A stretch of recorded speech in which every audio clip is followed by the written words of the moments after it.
మనిషికి సమస్య అనేది జీవితంలో ఉంటుంది, ఆధ్యాత్మికంగా ఉంటుంది. ఇప్పుడు నీ సమస్య భౌతికంగానా, జీవితానికి సంబంధించిందే లేదా ఆధ్యాత్మికానికి సంబంధించిందే? నాకు ఆధ్యాత్మికతలో ఒక స్థిర నిర్ణయానికి వచ్చిన మా పరమాత్మ స్వరూపము నాలోనే ఉన్నాడు, నేనే కాదు. అందుకే దానికి లౌకిక జీవనానికి సంబంధించి లౌకిక జీవితాన్ని నాకు సంబంధం లే. లౌకికం అనేటువంటిది కర్మకు, తెలివికి, ప్రవర్తనకు సంబంధించింది. అది ఒక్కొక్కరి కర్మ ఒక్కొక్క రకంగా ఉంటుంది కాబట్టి అది అనుభవించక తప్పదు. దాని గురించి వద్దు. నీకు ఆధ్యాత్మికంగా ఏదైనా అవసరం వస్తే సలహాలు అడుగు, నేను చెప్తా. ఆధ్యాత్మికంగా అంటే నాకు కానీ నా జీవితంలో నడుచుకుంటూ వచ్చినటువంటి దాంట్లో నేనుగా నడిచినట్టుగా నాకు అనిపించడం లే. నన్ను ఖచ్చితంగా ఈశ్వరుడు చేయి పట్టుకుని నడిపిస్తున్నాడు.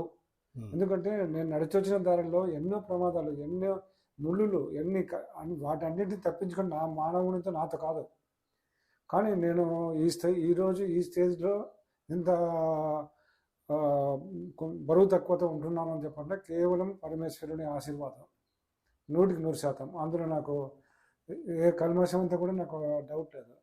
కానీ నేను ఎంత చేసినా కూడా సొంతం ఆత్మీయులతో, భార్య, సంతానంతో నేను ఏం చెప్పినా దానికి వ్యతిరేకత వస్తుంది. ఎందుకు ఇది అనేది నేను జీర్ణించుకోలేకపోతున్నా. 30 సంవత్సరాల నుంచి ఎదుర్కొంటున్నా. అయినా నేను ఇంకా వీళ్ళు మారడం లేదే అని నేను అనుకుంటున్నా. నువ్వు మారింటే కదా, నువ్వు మారింటే కదా వాళ్ళు మారేకి. అది సంబంధం లేదు. దేవుణ్ణి నమ్మినాను అంటున్నావు, ఈశ్వరుడి నడిపిస్తాడని అంటున్నావు. కాబట్టి దేవుణ్ణి నువ్వు పూర్తిగా నమ్మలే. సగం అట్లా ఉండవు, సగం ఇట్లా ఉండవు. అక్కడ చెడతాండవు, ఇక్కడ చెడతాండవు. ఒక్క విషయము, నేను నా వాళ్ళను నేను చదువులో ఎంత నష్టపోయినా అంటే నాకు తెలిసి కూడా, ఇంటెలిజెంట్ అయి ఉండి కూడా, స్ట్రేట్ ర్యాంక్ ఉండి కూడా నా పిల్లలను నేను ఈ స్థాయిలో ఎడ్యుకేషన్ నిలబెట్టగలను అన్నటువంటి అహంకారం నాలో పనిచేసింది. నేను ఎంతో వెంటబడ్డాను, చదవాలా అని చెప్పని. దాంతో నేను వాళ్ళ నుంచి దూరం అయిపోయినా. ఇప్పుడు నాకు సరే వాళ్ళ వయసు వచ్చింది, వాళ్ళ కథ వాళ్ళు చూసుకుంటున్నారు. ఇప్పుడు నేను నాకు వాళ్ళకి ఏం చెప్పకుండా ఉంటే వాళ్ళ పనులు వాళ్ళు చూసుకుంటున్నారు.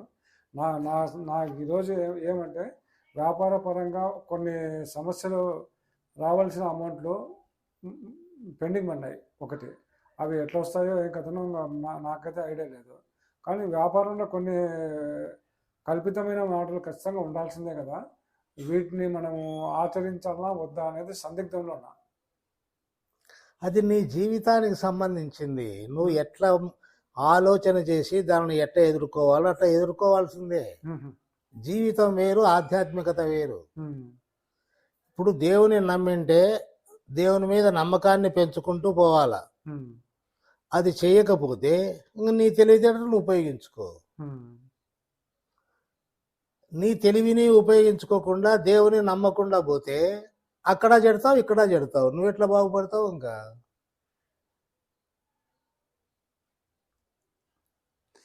ఇంకా ఇన్నాళ్ళు నాకు గురువుగా అంటే సలహాలు, సూచనలు చెప్పుకుంటూ వచ్చిన 15-20 సంవత్సరాల నుంచి ఒకరి ఆయన చిన్న విషయాన్ని కూడా క్రిస్టియానిటీకి సంబంధించిన ఉపమానాలు ఇవి చెప్తుంటే, స్వామి మీరు ఇట్లా చెప్పడం ఏంది ఇది అంటే, లేదు అని చెప్పంటే వాళ్ళు క్రిస్టియానిటీ వాళ్ళు మన సనాతన ధర్మం పైన చేస్తున్నటువంటి దాడులతో మన ధర్మాన్ని మనం రక్షించుకోవడం కోసం మన వంతు కర్తవ్యంగా మనం ఏదైనా చేయాలన్నా వద్దా అనేది నేను ఆలోచిస్తున్నాను.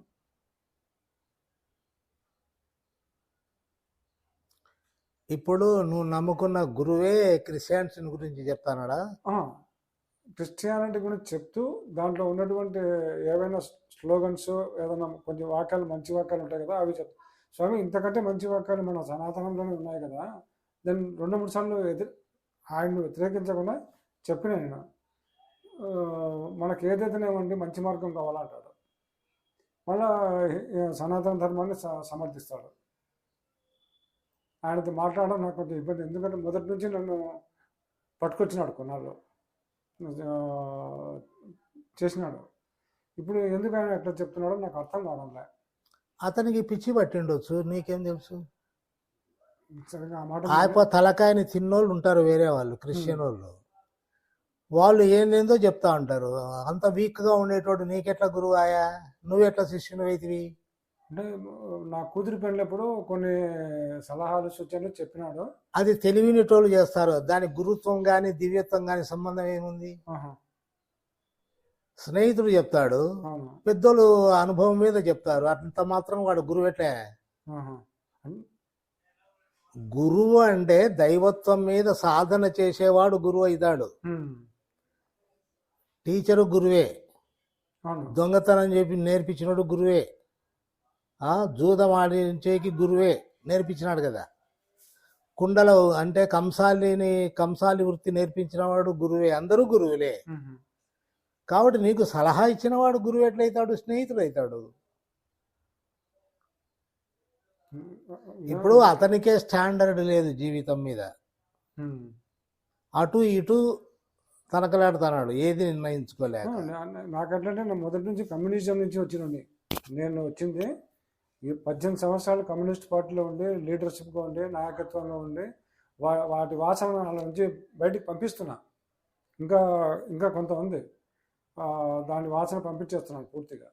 వాళ్ళమ్మడి ఖండిస్తూ చేస్తూనే ఉన్నాను. అది తిరుగుతుంది. నాకు కృష్ణగిరి మోహన్ రావయ్య మాత్రం మొట్టమొదటిసారిగా, నాగేశ్వరుడు నువ్వు ఏమీ చేయాల్సిన అవసరం లేదు, నీ జన్మ నక్షత్రం రాశి ప్రకారము ఓం నమ శివాయ అని ఒక్కటి వదలొద్దు నీ చివరి క్షణం వరకు కూడా. నిన్ను ఎక్కడికి తీసుకుపోవాలో అక్కడికి తీసుకుపోతాడు, నువ్వేమీ ఆలోచించాల్సిన అవసరం లేదు. అది కరెక్ట్ ఆయన చెప్పినట్టుగానే జరుగుతుంది. కొన్ని తప్పించుకోవాల్సిన ప్రమాదాలను మరి ఇప్పుడు అదే నువ్వు నిరంతరము కంటిన్యూ ఎందుకు చేసుకోకుండా పోతాడు? చేస్తున్నా నేను, అది కంటిన్యూ చేస్తూ కూడా ఇంకేమి మధ్యలో తగిలిన వాళ్ళు వీళ్ళు ఉన్నారు కదా గురువులాగా. కంటిన్యూగా చేసేవానికి ఈ తిక్క చేష్టలు పట్టవు. నువ్వు పక్కన దానికి విలువ ఇస్తాండవు. నువ్వు దేవునికి కానీ నమశివాయకు కానీ నువ్వు ప్రాధాన్యత ఇవ్వడం లేదు, నువ్వు అనుకుంటాండవు అంతే. ఇది చంచలత్వం అంటారు దీన్ని. ఈ చంచలత్వం ఉన్నవాడు అటు పోలేడు ఇటు పోలేడు. కాబట్టి నువ్వు ఓం నమ శివాయ అని అతను చెప్పినాడు, నీకు అది నచ్చింది, నీకు అది సహాయం చేస్తుంది, ఇంకా దాన్నే పట్టుకొని పో. నేను పోతున్నాను, వీళ్ళు మధ్యలో వస్తున్నారు అంటే వీళ్ళు మొదటి నుంచి లేరు. పోతున్నాను అంటాండవు. ఆటంకాలు నీకే కాదు, ప్రపంచంలో ప్రతి ఒక్కరికి వస్తాయి. ఆటంకాలను దాటుకొని పోయేకే కదా అది నామస్మరణ అనేటువంటిది. అదే నిన్ను రక్షిస్తుంది. కానీ ఇంకా మిగతావి ఇలా మాటలు రక్షిస్తాయా నీకు? ఈ సమస్యలు అనేటువంటివి జీవితంలో ఎవరికి లేవా? నీకొక్కనికే స్పెషల్గా ఉన్నాయా? మరి అందరికీ ఉన్నప్పుడు నీకు కర్మలు అనేటువంటిది ఉంటుంది, అనుభవిస్తాండవు. దానిలకు దీనికి ఏం సంబంధం? కర్మల నుంచి బయటపడాలి అంటే అది ఓం నమ శివాయ స్మరణ తప్ప వేరే మార్గం లేదు. ఇది మాత్రం 100% కరెక్ట్. ఎందుకంటే తప్పిపోయిన ప్రమాదాలు నాకు సూచిస్తున్నాయి. నీకు సూచిస్తున్నాయి, దాన్ని పట్టుకొని పో. ఎప్పుడు నీకు సమస్య వచ్చినా ఓం నమ శివాయ స్మరణ చేసుకో, అదే రక్షిస్తుంది. అంతే. వాడిట్లనే ఈడిట్లనే, వాడిని చెప్పినట్టు పోవాలన్నా ఈడు చెప్పినట్టు పోవాలన్నా అంటే అన్ని మాటలు ఎంతమంది అయినా చెప్తారు. యాది కరెక్ట్ అని వానికి తెలుసు, నీకెట్లా తెలుసు? ఏదో అనుభవం ఉంది కదా వాళ్ళు. ఎవరికి అనుభవం అంటే ఏమనుభవం? జీవితానుభవం నీకులే. నా అనుభవం నాకుంది, కానీ మరి సీనియర్లు కదా అని అంతే. సీనియర్లు అయితే పో, వాళ్ళ అమ్ముడితా ఎవడో దన్నాడు, పో. శివుని దగ్గరికి ఎందుకు పోతాడు? ఇప్పుడు నేను ఈరోజు వచ్చింది, వాళ్ళ అమృత పోయేటోడు శివుని స్మరించకూడదు. ఇంకా ఓ ఊరే గట్లే శివనామం లేకుండా నేను లేను. మళ్ళా నువ్వు అదే మాట అంటావు. అదే కొనసాగించు.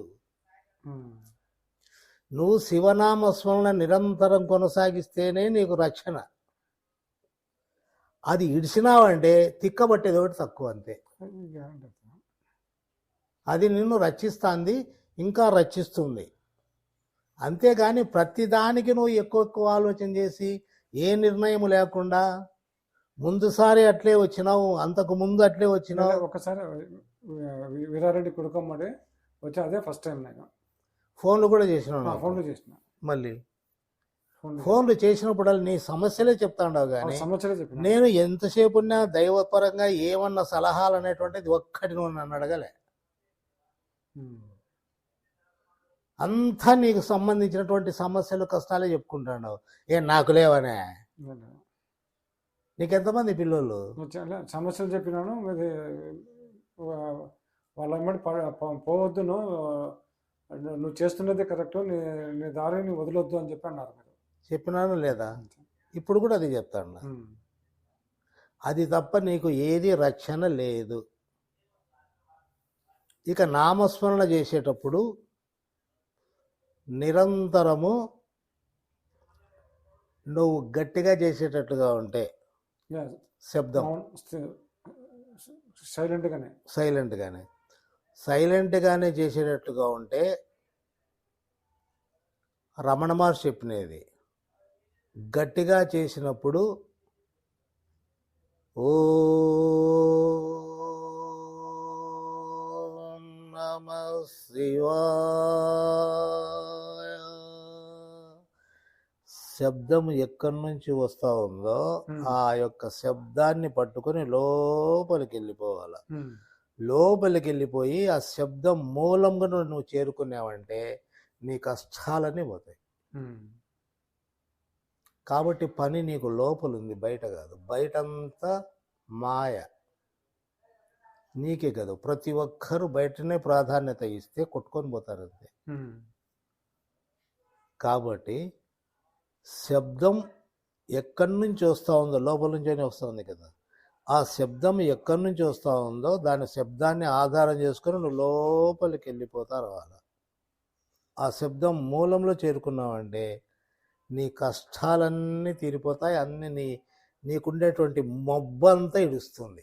ఇదంతా మబ్బే నీకు. తర్వాత పెదాలు మాత్రమే, నాలుక మాత్రమే కదులుతూ ఉండాలి. అది రెండవ రకం. ఇక అన్నిటికంటే ఉత్తమమైంది మనస్సులోనే స్మరణ నిరంతరం కొనసాగుతూ ఉండాలి. అంతర్ముఖంగానే స్మరణ. మనస్సుకు ఓం నమ శివాయ అనేది కలిపి, ఇంకా వేరే ఆలోచన చేయొద్దు.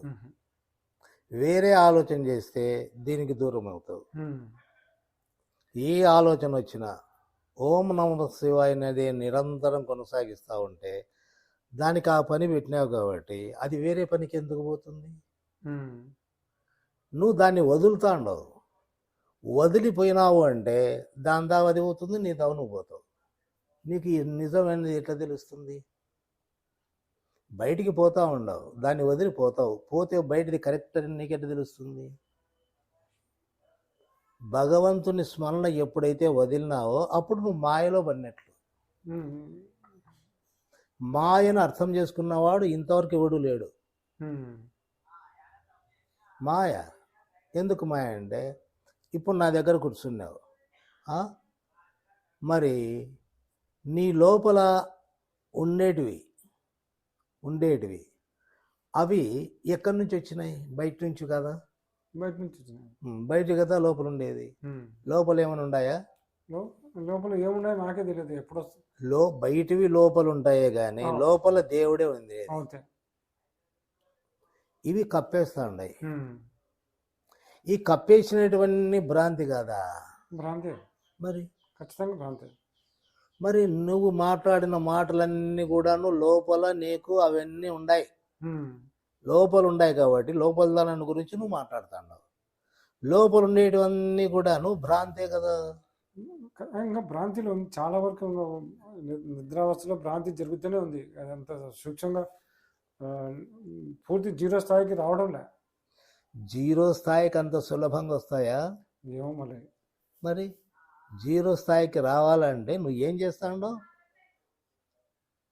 నిరంతరం ఎప్పుడు ఏదో ఒక ఆలోచన చేస్తా ఉండవు. అది ఇట్లా జరిగా, ఇది ఇట్లా జరిగా, ఇది వాడు చేసా, ఇట్లుండాలా, అట్లుండాలా, వాని మాట వినాలన్నా, ఈయన మాట వినాలన్నా, ఇదే పోతా జీవితం అంతా ఇదే గొడవే.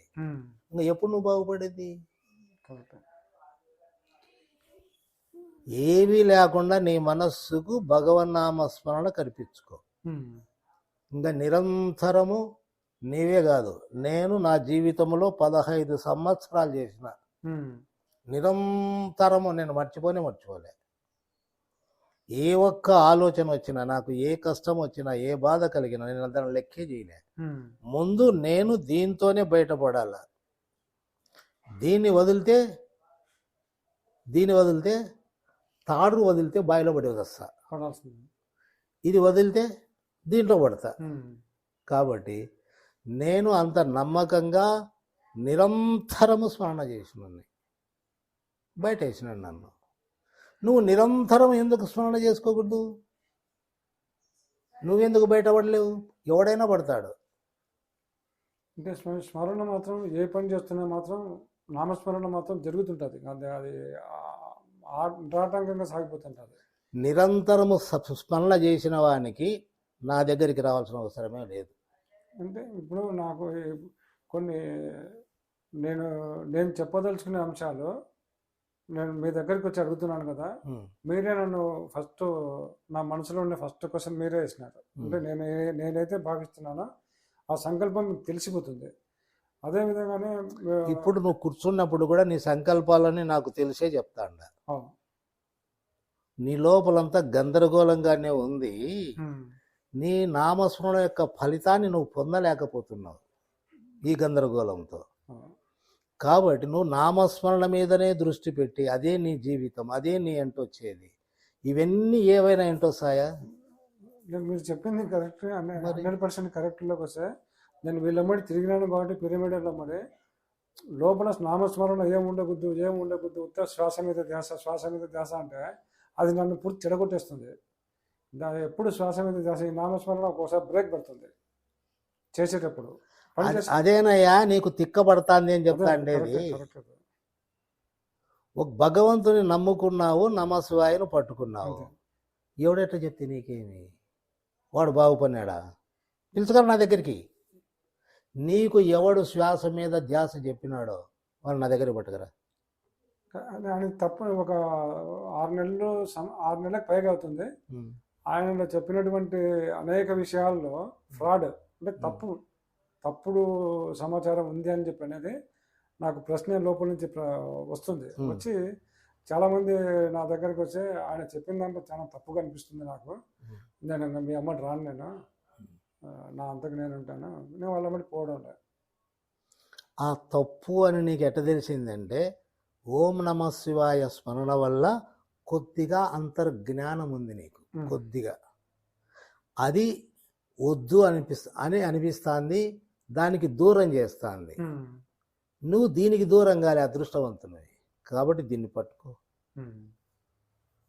దాన్ని నిరంతరం స్మరణ చేయి. నీకు ఎప్పుడు ప్రశాంతంగా ఉందో అప్పుడు ఊరుకుండి ఆ ప్రశాంతంగా ఉన్న దాని మీదనే దృష్టి పెట్టు. అది ధ్యానం అవుతుంది. స్వామి, ఇది ఒకటి మనం చెప్పకపోయినా కూడా పడుకున్నప్పుడు రమణులే లేరా ఎందుకు పనుకున్నావు, లేరా ఎందుకు పనుకున్నా, కొట్టి లేపినట్టుగా వస్తుంది. ఎవరు?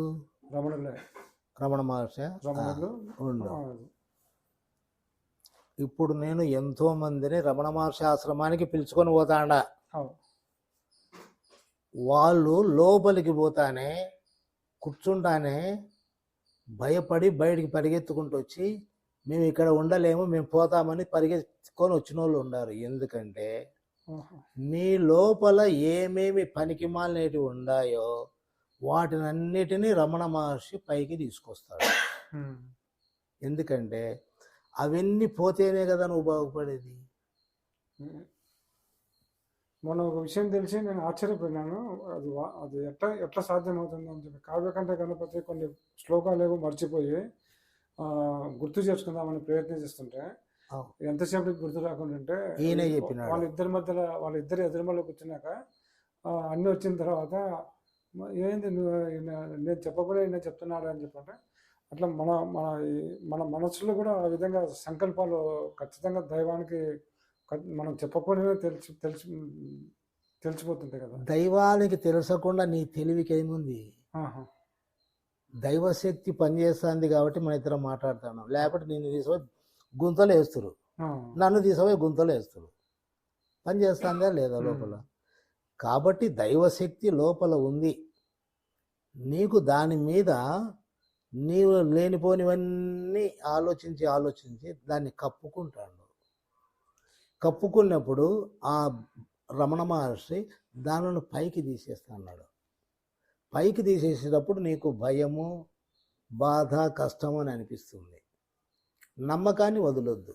నమ్మకం నాకు భయం అనేది మాత్రం ఎప్పుడు వాళ్ళ కొన్ని దుస్సంఘటనలు, కళల్లో కొన్ని భ్రమలు భయంకరమైనవి వచ్చినా కూడా నువ్వు ఉండగా నాకు భయం అయింది, అడిగి తొలగిపోతే తొలగిపో అని చెప్పని వెంటబడినా అంతే.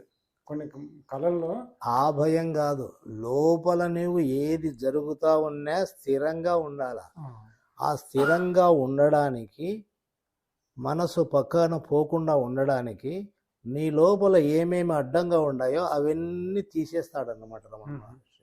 ఆ తీసేసేటప్పుడు మనము ఓర్చుకోవాలి. ఓర్చుకొని ఆయన మీదనే దృష్టి పెట్టాలి. ఓం నమ శివాయను మరవకూడదు.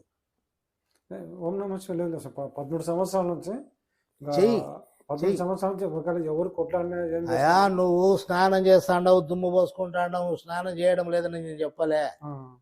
స్నానం చేస్తాండవు, దుమ్ము పూసుకుంటాడు. మళ్ళీ స్నానం చేసినాక పరిశుభ్రంగా ఉండాలి కదా. అట్లే మరి ఆడుండవును అన్నీ తీసుకొని వచ్చి దుమ్మంతా లోపలికి దూర్చుకుంటాడు. ఎవరు చెప్పింది? మళ్ళీ మళ్ళీ చెత్త పోసుకోవడం. ఏమని నీకు పని ఉండదా? నువ్వు చెప్పే ఆలోచనలన్నీ పనికి పనిలోటివి. నీకు ఉపయోగపడవు, ఇతరులకు ఉపయోగపడవు, చెప్పినోనికి కూడా ఉపయోగపడవు. మరి ఇంత తెలివి ఉంది, సాధన ఉంది, మరి నువ్వు తెలుసుకోలేకపోతున్నావు అంటే నాకు అర్థం కావడంలే. అంటే భ్రమలేసండి తొలగేది. మీరు మనిషిని స్థిరంగా నిలబడడానికి నేను, ఎందుకంటే నేను అనుకున్న సాధన నెరవేర్చలేకపోయినానే నా పిల్లల పట్ల అది ఇంకా నన్ను పిచ్చోని చేస్తుంది. ఎందుకంటే నా పెద్దమ్మాయి డాక్టరు, పెళ్ళైపోయింది, కానీ వాళ్ళు కోరుకున్న పద్ధతి పోయినా ఇంకా ఎక్కువ అయిపోయింది. కానీ దేవుడు మాత్రమే వాళ్ళు మంచి సంబంధాలు కుదిర్చినాడు. 100%, 100% వాళ్ళు పోయేటప్పుడు ఈ సంబంధాలు కుదుర్చడము నా ఆర్థిక స్తోమతకు కాదని చెప్పని ఎక్కువ మంచి సంబంధాలు వచ్చినాయి. కాట్పాడిపైన తిరిగినాను, కానీ కాట్పాడిపైన పోతున్నాను వస్తున్నాను 14 సంవత్సరాల నుంచి. రమణ మహర్షి ఆశ్రమం కాడికి ఎప్పుడు దిగుదామని కూడా మళ్ళీ అవుతాం బయట.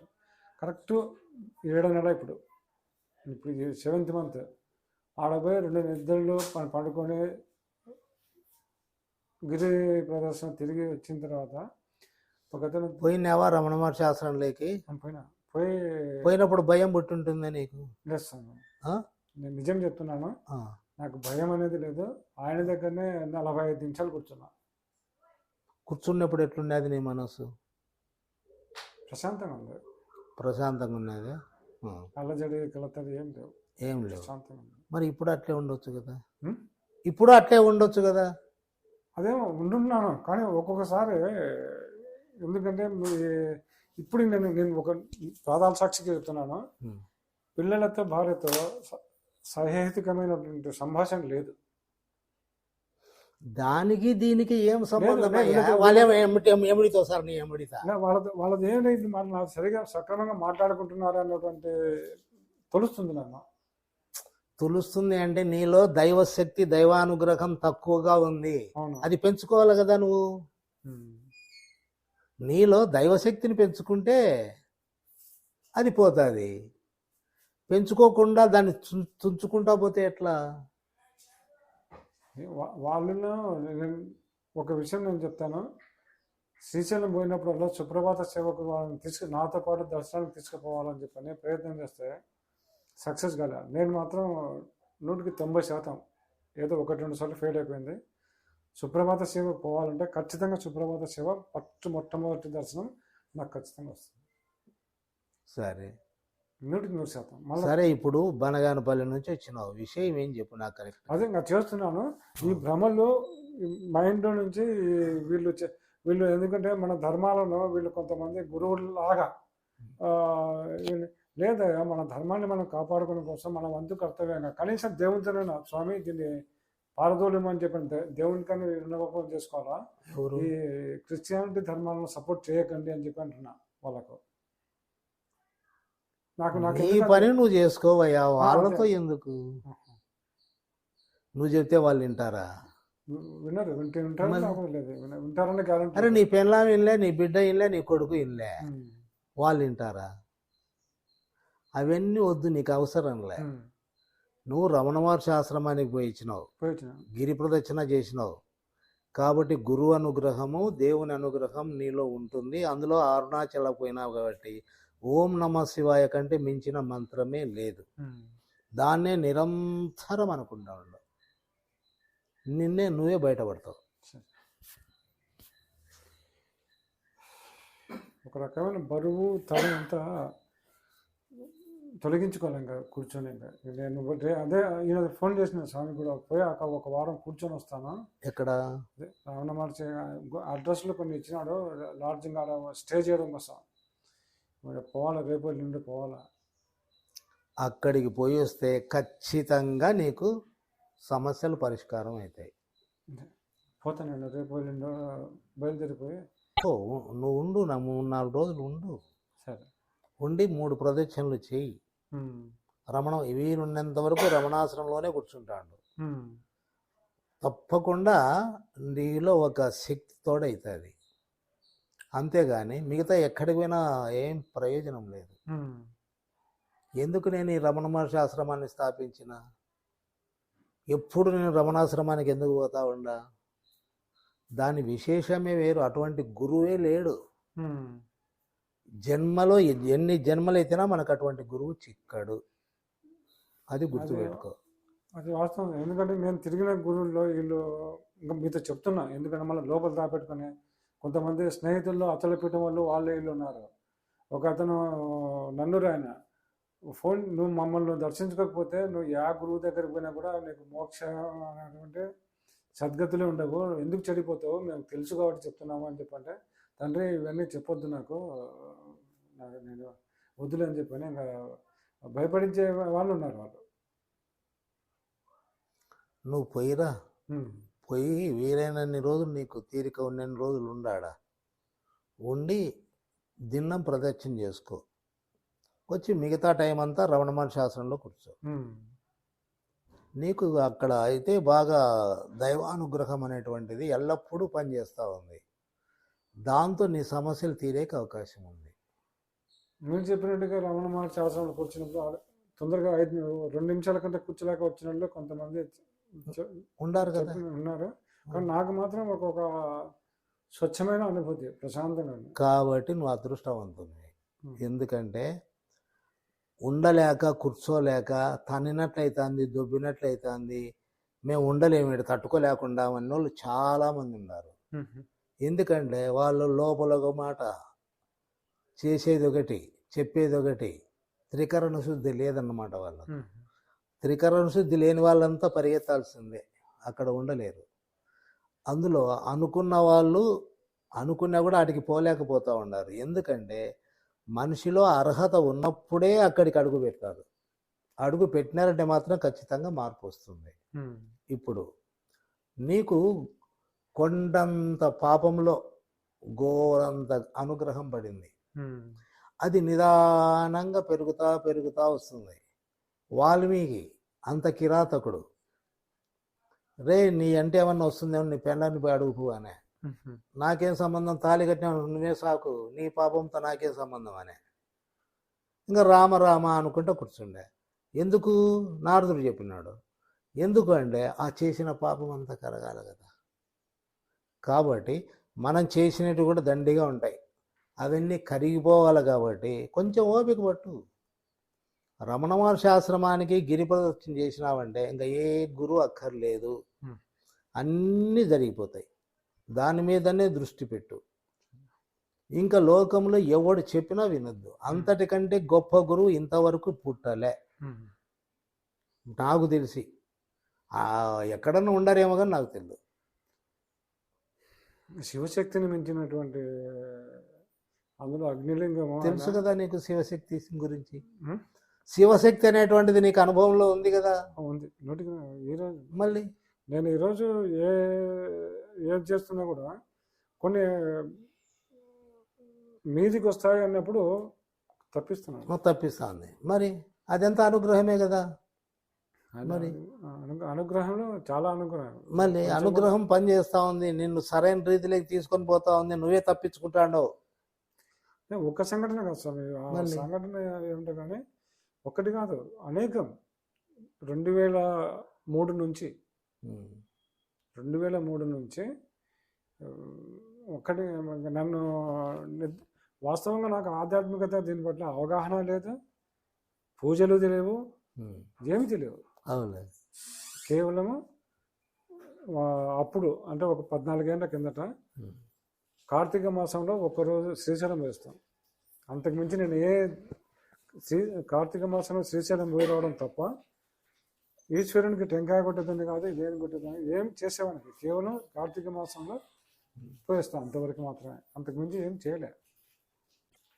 ఇంకా నాకు ఎందుకంటే కొంతమంది ధర్మాలు ఇవే మనం చెప్తుంటే ఫ్రెండ్స్ లాగా ఎంబడి తిరుగుతున్నారు, ఆధ్యాత్మికత ఇవన్నీ చెప్తారు, తీసుకుపోయి కొంతమంది స్నేహితుల్లోనే ఇంకా ఈ పిరమిడ్ వాసనలో పిరమిడ్ వాసన నాకు చెప్పొద్దు, నేను 100% అది వద్దనుకున్నాను.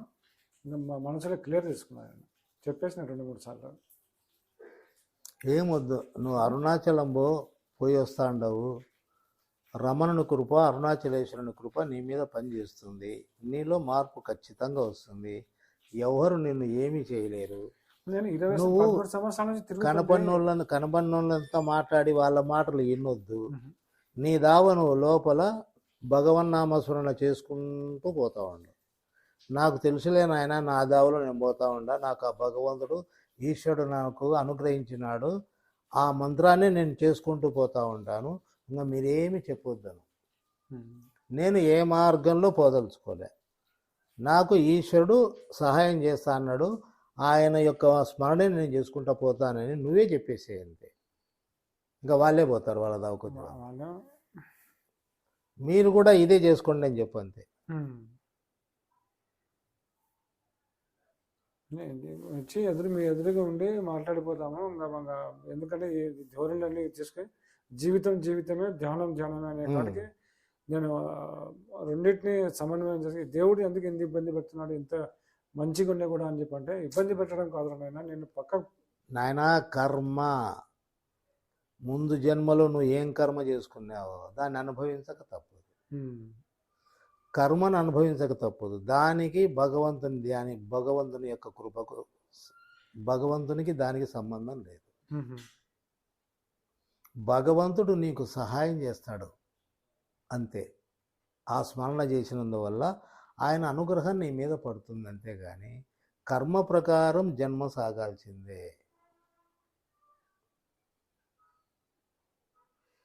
మనం భావించిన శక్తి ఖచ్చితంగా గురుకృపకు మీలాంటి మీకు ఖచ్చితంగా చేరుతుంది.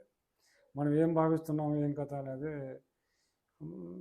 అది. ఆ తర్వాత నేను ఏం చెప్పబోతున్నానో నా పిల్లలు నువ్వు ఇట్లా చెప్పాలనుకుంటున్నావు కదా అని చెప్పని 20 ఏళ్ళ కిందటే చెప్పినారు వాళ్ళు. ఎట్లా చెప్పినారు అని చెప్పంటే అది నాకు వాళ్ళకున్న సంబంధమా ఎట్లా అనిపిస్తుంది. ఒక్క 15 నిమిషాలు కళ్ళు మూసుకొని నిర్మలంగా కూర్చో. సరే, సంతోషం సార్.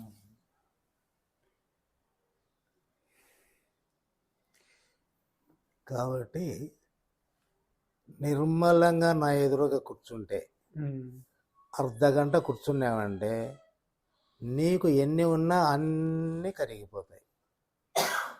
ఇప్పుడు లోపల ఏమన్నా గందరగోళంగా ఉందే?